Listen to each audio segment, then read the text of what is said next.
Yo, what's happening guys, King GBL here, and welcome back to a brand new Ultra League video. Today I'm going to be showcasing a very strong team, and a very strong run I made in the Ultra League. Today I'm going to be showcasing Dragonite lead, with Tapu Fini and Cobalion in the back. This team is very common a couple of seasons ago, however it's a little bit less common now. Cobalion and Tapu Fini are no longer hard meta threats, usually because a lot of teams have Tentacruel, a lot of teams have Poliwrath and Annihilape, which do very well into, of course, the Cobalion. However, Cobalion and Tapu have some very unique roles in this meta, and I did want to try this team out based on the Pokemon that I was seeing at the time. As I was complaining about the other day when I was using Sandslash, I seen nothing but Greedents, I seen nothing but Fire types, Skeledirge, double Fire teams, right? You name it, I was seeing it. I just decided Tapu Fini just absolutely destroys these Incinerate users like Talonflame. Of course it does fine into Charizard, does very well into Charizard of course. It does very well into Skeledirge as well. So I thought, you know, why not Tapu Fini? Yeah, of course you're going to run into Tentacruels. But what I ended up noticing is, a lot of Tentacruel teams have Tentacruel in the lead, so you can actually just stand against the Tentacruel. And what I also noticed is, whenever you have something like a Sandslash or a very negative lead for Dragonite, typically they don't have Tentacruel in the back. Sandslash is of course very weak to things like Swampert, ground types in general, so it would be a bit of a strange team composition if the opponent were ABA weak to Swampert. So Tentacruel in the back of Sandslash teams is not really recommended and not too common. Unfortunately I didn't run into many of those. Some teams do not make sense, right, so you may run into it at some point. What I also noticed is, typically if they've got a Charmer in the lead, like an Alolan Ninetales, a Clefable, whatever the case may be, it was very rare for them to have a Fairy and a Poison on the same team.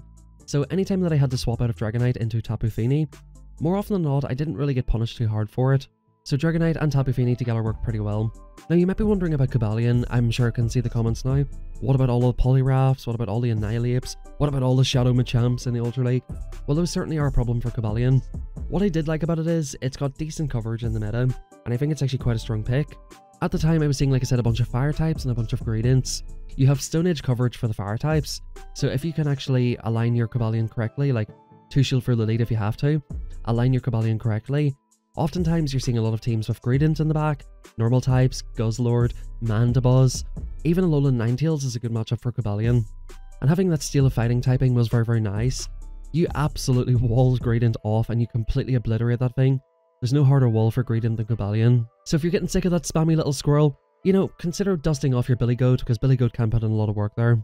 Now like I said guys, we went on a very big run, plus 230 elo in 6 sets. Before we hop into the gameplay here, I'm going to give you guys some alternatives that you could use in the back, because I know some of you don't have a Tapu, some of you don't have a Cobalion.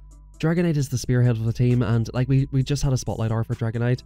Shadow Dragonite was in Cliff all of last season, and it's still in Dragon Grunts, so I would think that this should be something very accessible for most people. Now, if you wanted to make some replacements in the back, I've seen this team of Talonflame. I've actually seen Dragonite Double Fire as a team. It's very, very weak to Tapu Fini, and I did run into that a few times. Tapu Fini absolutely wipes the floor with that team. You could pair it with something like Dragonite, Skeledirge, and Jellicent. That could possibly work. You could run it with Tentacruel in the back. You could run it with Alolan Sandslash and another, like, let's say Poison Dark type, or something else that's kind of weak to ground. Run like an ABB weak to Swampert team. There's a lot of options with Dragonite lead. I would say your top Pokemon to run in the back with this would be like Skeledirge, a Talonflame if you have one. You could run it with Cobalion, Tapu Fini as you can see in the video, Jellicent, Tentacruel, Registeel if you have one. There are a lot of great options. You could run a Dragonite Double Steel, something like Sandslash and Registeel. Those are definitely very, very good options. But anyway guys, today we're going to be showcasing this team, and I wanted to use these Pokemon like I said because I think they're quite unique and pretty like unexpected. Now right here we actually let our Pokemon go and we come in for a nasty farm down. Now I recognize that it's going to be Mandibuzz in the back, but I realized if I get a massive farm down, I can actually just land a Moonblast on the Spider. I can absolutely destroy the Mandibuzz in the back with my Cobalion. Cobalion absolutely ruins that thing. And you look at this, they're like, okay, we've got rid of the Tapu, but not before we dump a Moonblast. This match with Air Slash is actually fairly close, but with Snarl, it's just game over for them. They're going to see this. I come into the Dragonite. I wanted to take them out. I did not want to show the opponent my back Pokemon. Unfortunately, that was not possible. So all we have to do at this point is go for a Secret Sword, and that's game over. Cobalion just absolutely wrecks Mandibuzz. In a lot of situations, you're going to see some pretty crazy battles, and this is going to be one of them. We have a Whimsicott lead. I want you guys to think about this for a second. A Grass Fairy type, and we're running a Dragon and a Water type here. And this thing does decently well into my Fighting Steel type. This is a massive, massive core breaker for my team. I decided at this point, like, my only option is to go for a bait here, right? I'm going to try to get both shields off the opponent, and hopefully Cobalion up a shield will be able to take out this Whimsicott, and hopefully we can do some work to the back line. Whimsicott, absolutely huge core breaker. And the opponent's actually farming up and they swap into Poliwrath. We actually end up getting swapped back out as well, and we still have the shield. So this is quite interesting at this point. I sort of need to get rid of this with the Dragonite, right? As unfortunate as this is, we're getting debuffed. The opponent has a fairy loaded with energy in the front. We need to shield against this Poliwrath and look to get it at least a little bit lower. Now the opponent's going to go for a move, and this is looking very, very tricky. What I need to do here is just double kick this the whole way down. I have no other option. I could waste my surf if I wanted to. I guess that could have been a better option, but I do need the energy, and the opponent is absolutely loaded. I realize they're loaded, and I decide, okay, time to swap into Tapu Fini. Boom, we do catch the move, and we're just praying and hoping there's something in the back that we can't deal with Cobalion. I come in here, pause the turn, make sure the opponent does not catch, and please Cobalion, have something in the back you can beat. It's a Greninja! It is a Greninja! The opponent is going for an overfarm here. One Secret Sword does not KO the Greninja. The opponent's farming up as much as possible. Guys, how much does a Hydro Cannon do to this? We live on absolutely 1 HP. 1 HP. Very insane win there. And because I got that farm down with Cobalion, I somehow managed to pull out a win con. In this next match, guys, you're going to see another Dragonite team. So we're going to have a look at the opponent's side of things, right? What are they running with their Dragonite? Maybe you like Dragonite, but you don't want to use this team. And you're like, you know what, that King GBL's team? I don't know, there's just too many Tentacruels in the back. Just too many Poliwraths in the back. What other Dragonite teams are there? Well, look no further. We've got a team that's ABA weak to Tapu Fini. And you know what, at this point, since they're safe swapping this Talonflame in, I mean, they're probably triple weak to it at this point, right? So they're kind of in shambles here. I decide, okay, just in case they go for Flame Charge and then go for Fly, I'll let this through. We do 4 info for good timing. Incinerate is a 5-turn move. Water Gun is a 1-turn move. The opponent lets it through, and they actually come into Skeledirge. Okay, so they're triple weak to Tapu Fini here. A few seasons ago, a team like this would not have stood. Tapu Fini would be destroying these teams. I'm surprised they don't even have like a lot of issues with Jellicent. I don't recommend this team. Now, because I'm off a shield, I decide here, okay, we're chilling. The Dragonite's dry, right, because we caught the move. And all I need to do is go for the Stone Edge in good timing. If I go for this in good timing, it's impossible for the opponent to catch, and we're at no risk here. I expect the opponent to expect me to swap out. They're on super low health, right? So I've got a Dragon Claw loaded. They know that I've got it loaded because I caught the move at the start. So I thought the opponent would think that I'm going to go for the snipe. So I decided I'm going to stay here with Cobalion. Even though the opponent has a charge attack, I'm going to stay here because they're going to switch into their own Dragonite to try and eat that damage, try to farm me down, and then get off a move on the Cobalion. I felt like it was my loose con to go for that snipe. If you're against good players, they will be able to anticipate what you're going to do. So you basically always have to try and think one step ahead. It sometimes can cost you though, because depending on how well your opponents are playing, they may not go for that. Now right here, guys, I decided to go for a greedy shield. I shielded in the lead, and I wanted to try and get my shield back. Now we come into Cobalion, and we just absolutely eat all of this energy for breakfast. We're going to come out of here with so much energy. I've got a very bad Raid IV Cobalion. I believe it's 2475 CP, and as you can see, like, these moves are just doing absolutely nothing here. I go for that Secret Sword, and we're basically going to commit to the farm down. We're going to more or less commit with like 2 Secret Swords or almost back-to-back Stone Edges here. The opponent will most likely come in, yep, to the Deoxys here. We're just going to start YOLOing off these moves, start getting the Deoxys a little bit lower. He went for the Psycho Boost and dip a little bit earlier. I believe a Psycho Boost does about 40% to Dragonite, so you don't necessarily have to shield it. But I decide, like, you know, it's Dragonite, right? We have to try and shield this thing, keep some health on it, and in comes the Alolan Sand Slash. Now right here, guys, I'm pretty satisfied to go straight for the move, not gonna mess about, just get the shield straight away. And I think I still have energy in Cobalion. And at this range, guys, because we've Dragon Breathed it down a little bit, we can basically come in and start wee-weeing it down with Tapu Fini here. We're gonna come in here, basically absorb the opponent's energy, and yeah, this is more or less curtains. Surf plus Water Guns from here will more or less get this job done here. I go for 1 info for good timing. It also ensures the opponent cannot swap out. Boom, that goes through. And yeah, that's basically game over. We go for the catch, just to absolutely make sure of it. Drill Run coming through. That would have got me quite low. The opponent comes back into DD, we farm it the whole way down, and that's game over. So that match in the end got quite close. It did come down to a catch. If they get off that move, I probably lose that match. And once again, guys, we have Dragonite Mirror. I was going for this catch, and it was working out quite well. However, I did start getting punished for this a lot more. Started to see more Registeals and things like that in the back. I've noticed that Dragonite and Reggie are a much less common core. Now we're seeing this with Poliwrath. The opponent must be super weak to this in the back if they're coming into Poly. I decide, okay, you're super weak to this thing. You're going to shield, right? So we go for the Moonblast Bait. That's pretty much the only way that Tapu beats Poliwrath in the Ultra League, which is kind of insane. Skull coming through. Can we get to the Moonblast? We do. So the opponent's either going to have to go down both shields, or we'll take alignment here. I've seen enough. I decide to go for the Snipe with the Dragon Claw, because I don't want the opponent to swap out as I come in and try to catch it, right? So I'm just guaranteeing I get that energy off on the Poliwrath. I've more or less only got 1 Pokemon left anyway, and I might be able to still go for a catch later on. So this is perfectly fine. I decide to shield up the first one. Of course, it's the Icy Wind. Opponents love going for that, and I'm basically going to commit to the double kick down. Now at this point I'm like, oh, they might go for the double debuff. They do go for the skull this time. Now look at this insane ending to this match. I decided to go for a to and fro because I might need extra energy for Dragonite, but it does allow the opponent to catch the move. Very, very unfortunate. What I'm going to do is do 1 and swap, so the Incinerate gets applied to the Tapu Fini, and then I'm going to go for 1 and Stone Edge. Very, very insane match there. I couldn't afford to take 2 Incinerates, so both of us were dancing around that fact. They caught the move in Dragonite. I done 1 double kick, which is 3 turns into 5, swap into my Tapu Fini to transfer the damage, and then I do 1 and throw the move. Very, very cool end to that game, and a very, very fun match. In comes Cresselia. Pretty much you have to stand against Cresselia if you get it in the lead. This Pokemon is such a core breaker if you find it in the back. And the opponent here is on Moonblast. It's a little bit tricky. I might even consider 2-shielding for this. This Pokemon is so hard for me to deal with. So yeah, I just try to 2-shield for this Pokemon. Now what I recommend here is don't do what I just done there. Actually undercharge that Dragon Claw and come out with some energy. The opponent comes back into their Talonflame. We're basically going to stay right here. We do not want the Talonflame to end up on the Cobalion. And we're going to fire this move off on CMP. Absolutely huge here. The opponent goes for a Flame Charge, and I get scared here because I think, okay, they're going to ramp up and Brave Bird my Tapu. So I aggro swap so I can try to outpace them. That was a really bad play, and it could be very costly in this match. This game is looking very, very close here. I basically need to come out of this matchup. I'm not going to win this match with Tapu, but I need to get it low enough where I can go for a Secret Sword and come out basically with a move. I basically need to be able to Stone Edge the Talonflame when it comes back, so I just need to chip this down. The opponent's unfortunately going to go for a huge lock on down, and now that I'm watching this back, look at the switch timer at the top, right? I think I select my Pokemon with 2 seconds left. Had I waited for another second and a half, I actually would have been able to make this catch, which would have made this so much more easy. The opponent comes in, gets the move off. I completely threw that match, to be completely honest with you. If I just get my Tapu Fini on the Talonflame, sometimes you just have to play the alignment, right? I just need to be a little bit more patient because if I come in Tapu, they will probably do a boosted fly, which of course will hurt. And at that point, you know, they come into Reggie, I come into Cobalion, we can tank a Focus Blast, and we do win the zeros in that matchup.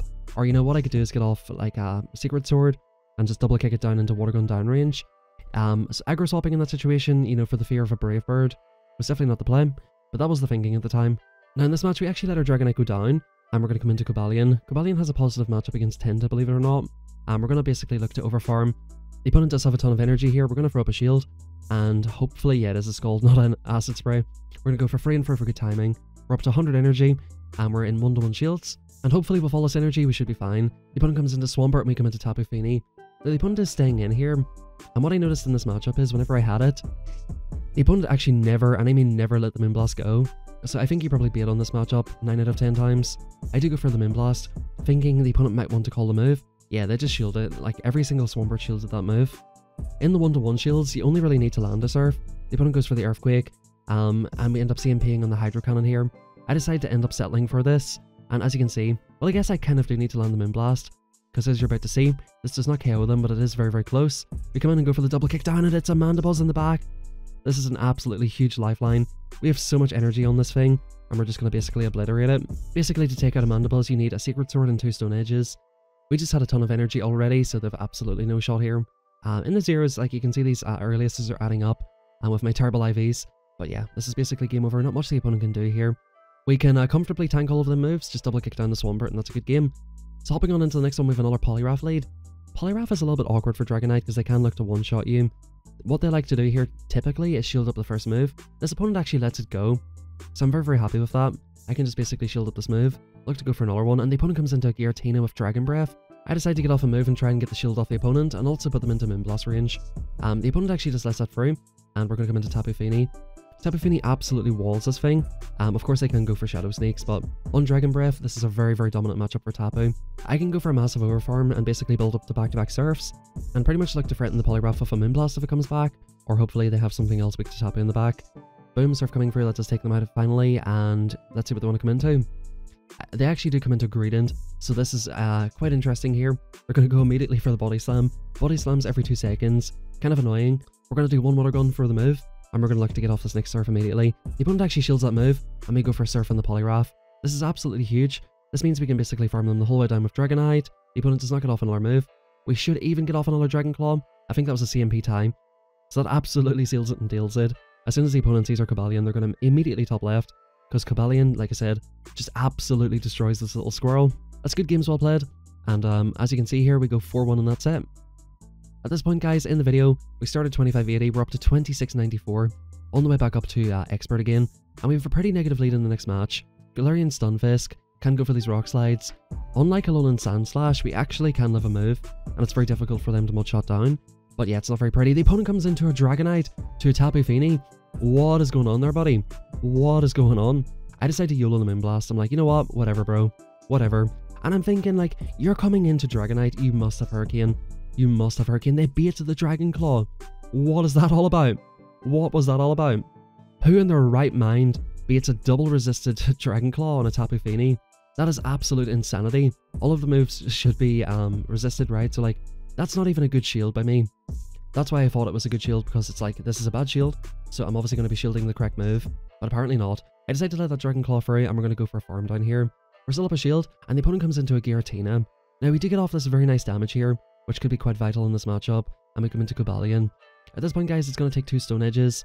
I am cognizant that the opponent may try to go for a catch, so I'm going to basically, like, wait turns here, pretty much overfarm, and, you know, try not to get caught on here, right?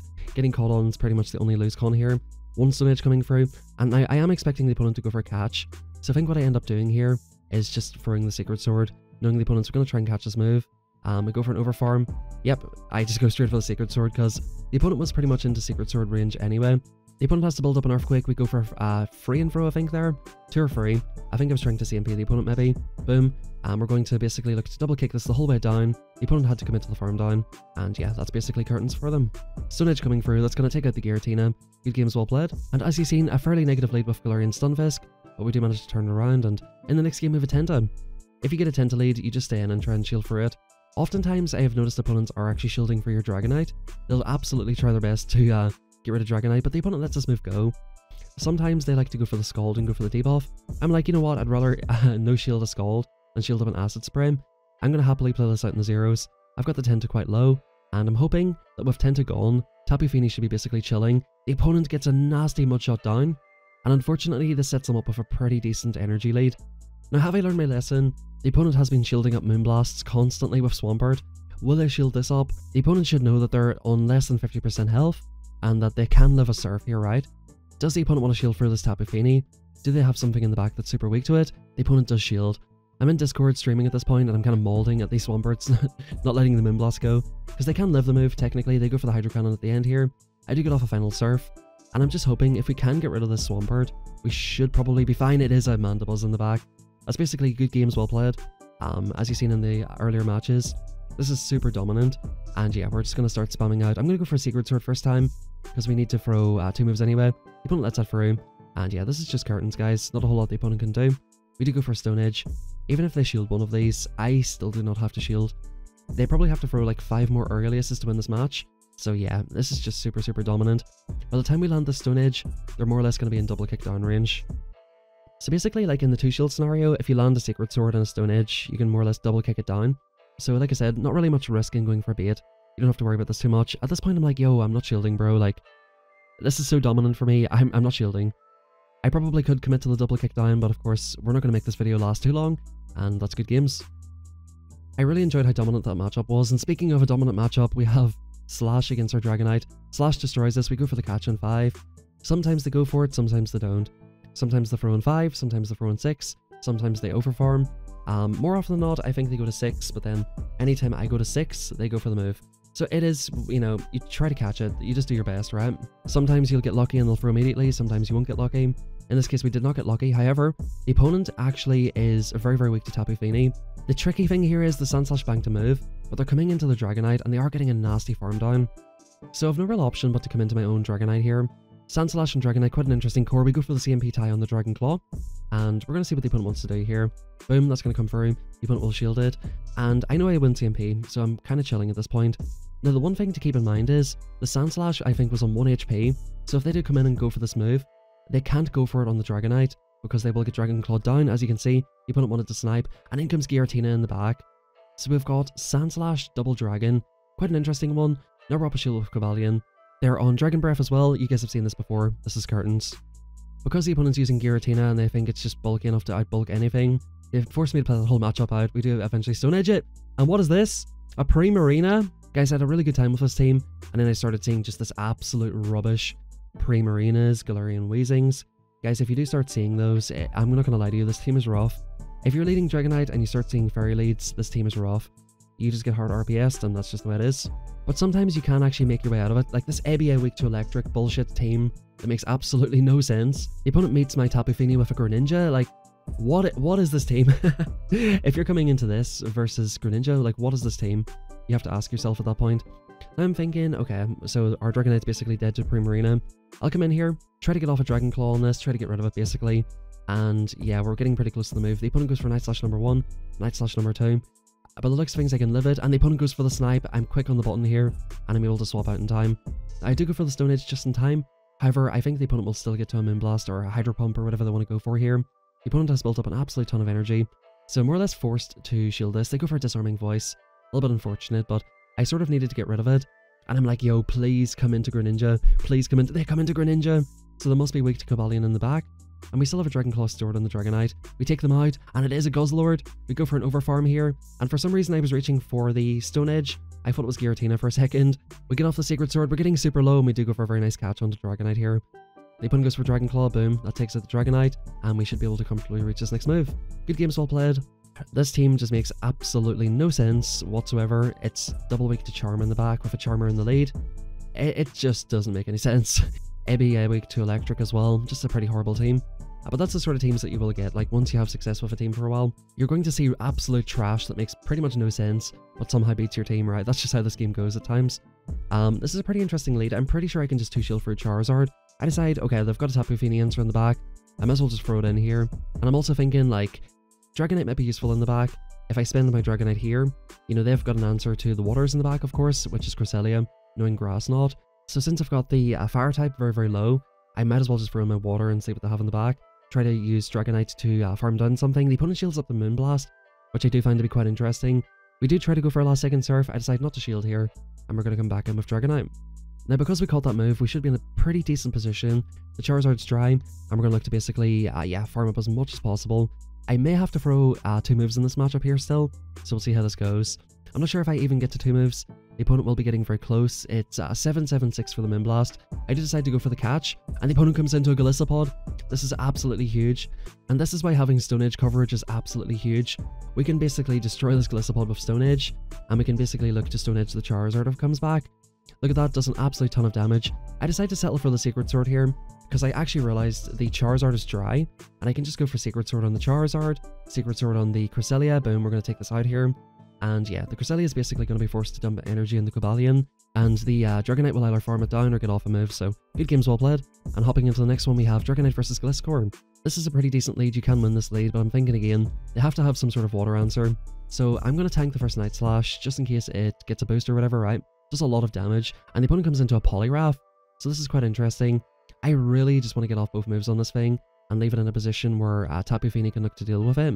I'm going to fire off both of these moves, see what the opponent wants to do, see if I can get the shield or whatever, and it's more or less in surf range at this stage, so don't really have to go for the big move, and we're more or less going to force the opponent to show us what's in the back.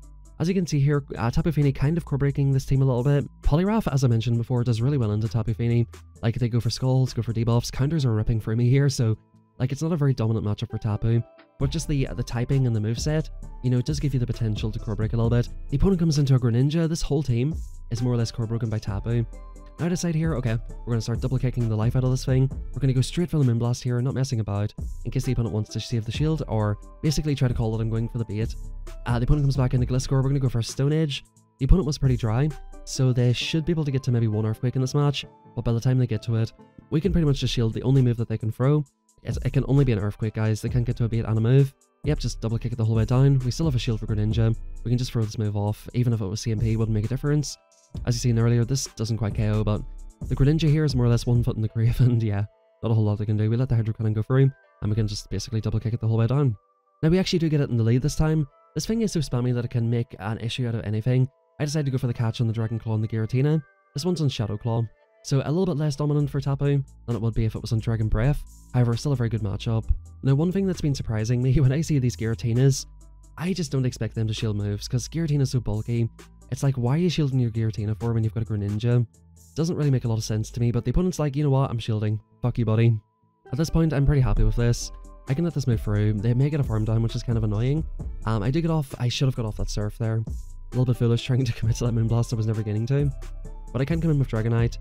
They will get off this Dragon Claw, which is kind of annoying. I am going to just look to get rid of this thing. I wish I went for the Surf, because I just could have farmed it the whole way down. Shield once from the whole way down. And of all things the opponent could have in the back, they have an Armored Mewtwo. I don't really know what I'm supposed to be doing with this thing, to be completely honest with you. I'm assuming I can Dragon Breath and Claw through it, so I'm going to try and go for a catch. The opponent does not fall for it. And this could potentially be a Focus Blast or a Dynamic Punch or whatever it is. I do go for the Dynamic Punch. I'm going to actually eat a Psy Strike here by the looks of things. The opponent did not build back up to it again. They go for a Psy Strike, I go for 1 and 4 for good timing. And I'm more or less just hoping that I can Stone Edge this right here. They can Dynamic Punch me if they want to. I end up going for this move because they didn't throw the move. I'm pretty sure the opponent should have still had one. They let that through, of course, and they come into Greninja. My Dragonite is getting super low, so if the opponent does get off a Night Slash, it's curtains for me here. They go for Hydro Cannon, take me out. Can I get to the Superpower in time? We do. The opponent was just at the move there, and good games well played.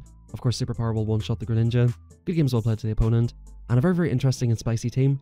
But honestly speaking, like, I just don't get shielding that right there. Guys, in that set, we go 4-1, huge 4-1. We get a Stinky Binky as a reward, and as you can see here, we're all the way up to 27-36. Now, as I mentioned, today's video is a longer one. I wanted to showcase as many leads as I possibly could.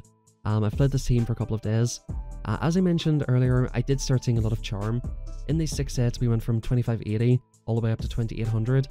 As soon as I hit 2800, unfortunately, I had a 1-4 straight afterwards. And yesterday, I had a kind of tough day.